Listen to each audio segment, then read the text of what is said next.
I'm Tracy Baxter with today's Record Newswatch. Feel free to call today the calm before the storm. For public works crews throughout the region, today was the day to prepare for what is shaping up to be a major snowstorm that's expected to push through the Catskills and Hudson Valley beginning tomorrow morning, with the heaviest of the snow predicted to fall during the evening and into the overnight. Snow accumulation amounts in our part of the state could vary anywhere from a few inches to a foot or more, depending on the storm track and its intensity. Coastal areas of the Northeast and New England are expected to get the worst of it. Now keep checking back here at Record Online for the latest storm forecast numbers as well as cancellation information. Today was sentencing day for a doctor from Woodstock who had admitted to prescribing thousands of addictive painkiller prescriptions without any legitimate medical purpose. Dr. Wayne Longmore appeared in a U.S. District Court in Albany this morning, where he was sentenced to 6 months of house arrest, 3 years probation, 200 hours of community service, and he was ordered to pay back $200,000, money he had made through his illegal activity.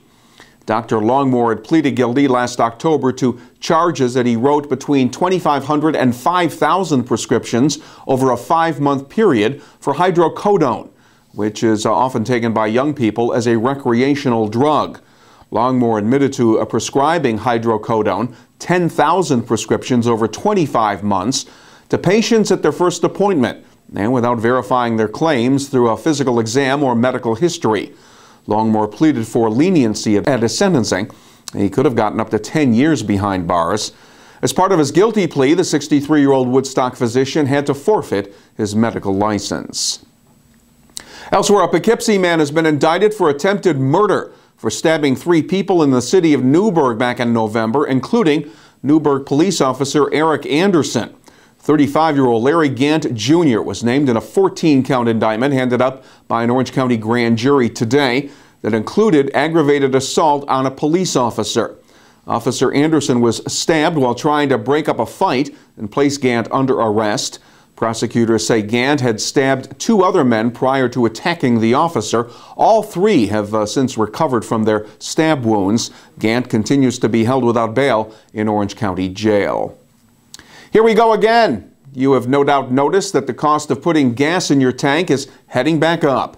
On average, the price has jumped about 20 cents a gallon in the past couple of weeks, well ahead of the normal springtime price rise that comes with the approach of the summer driving season. Analysts say there are 2 basic reasons for the jump: an improving economy that has triggered an oil price rise, and a shutdown in refineries for maintenance before the shift from less heating oil production to more gasoline. An analyst with the Oil Price Information Service does not believe prices will go any higher than they did last year. Orange County Executive Ed Diana was hoping to be released from a New York City hospital today after almost a week of what was described as routine testing related to his treatment for liver disease.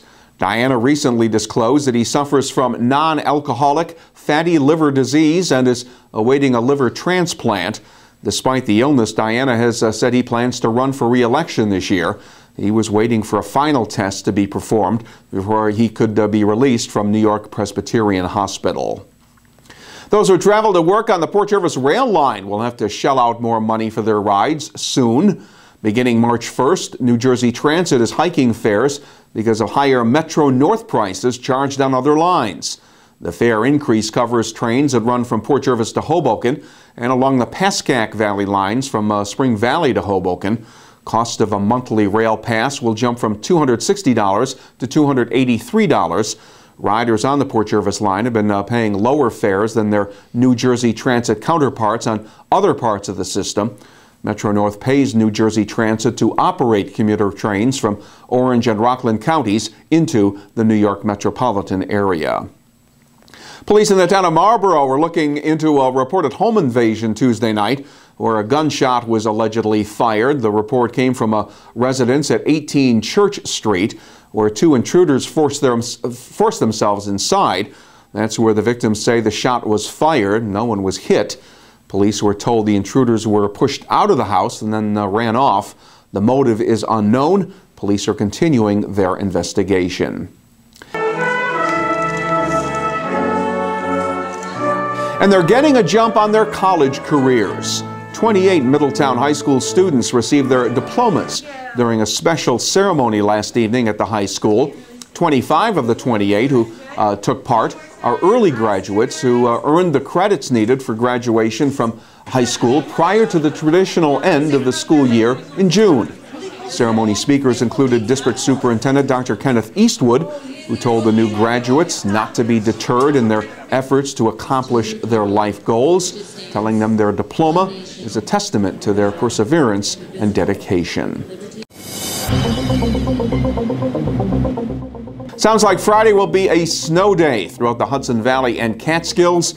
Tomorrow will begin with light snow, maybe some rain and freezing rain mixed in early on. Then heavy snow arrives later in the day. Forecast models show a predicted accumulation of anywhere from 4 to 8 inches on up to a foot or more to the north and in the higher elevations. Temperatures will top out near 40 degrees.